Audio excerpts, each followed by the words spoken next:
I am going to show you the recipe of Sheer Khurma. So let's start. So the ingredients of my recipe are some vermicelli, milk, ghee, some chopped cashews, almonds, dates and pistachios, chironji, some sugar, some cardamom pods and some raisins. So let's start. Now take a pan and add 1 tablespoon of ghee in it. Let the ghee melt. The ghee has melted and now I am going to add 1 cup of vermicelli in it. Mix it and roast it until the vermicelli is golden brown.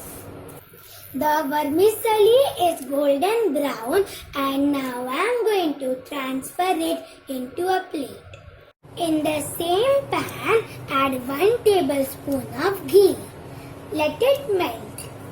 The ghee has melted and now I am going to add different types of dry fruits. So first, almonds, cashews, and pistachios which are chopped, some chironji, raisins and some dates which is chopped. Mix it and roast it until they are aromatic. The dry fruits are golden brown and they are aromatic, and now we are going to turn off the gas and transfer it into a plate. Now take a pan and add 1 liter of milk in it.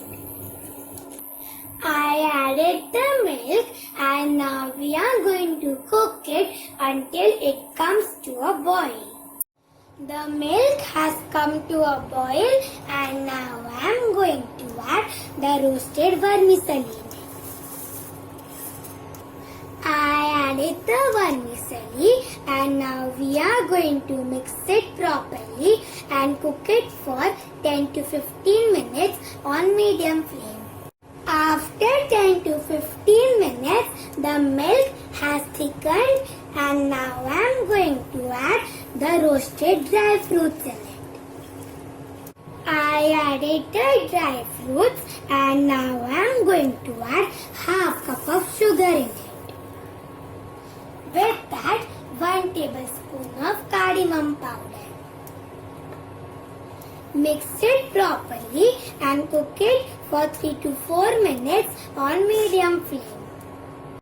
After 3 to 4 minutes, the sheer khurma has cooked and it is ready to serve, and now I am going to transfer it into a bowl. I transferred it into this bowl and now I am going to garnish it with some chopped pistachios. I garnished it with some chopped pistachios. So this is my delicious and tasty Sheer Khurma recipe. Give this recipe a try and enjoy.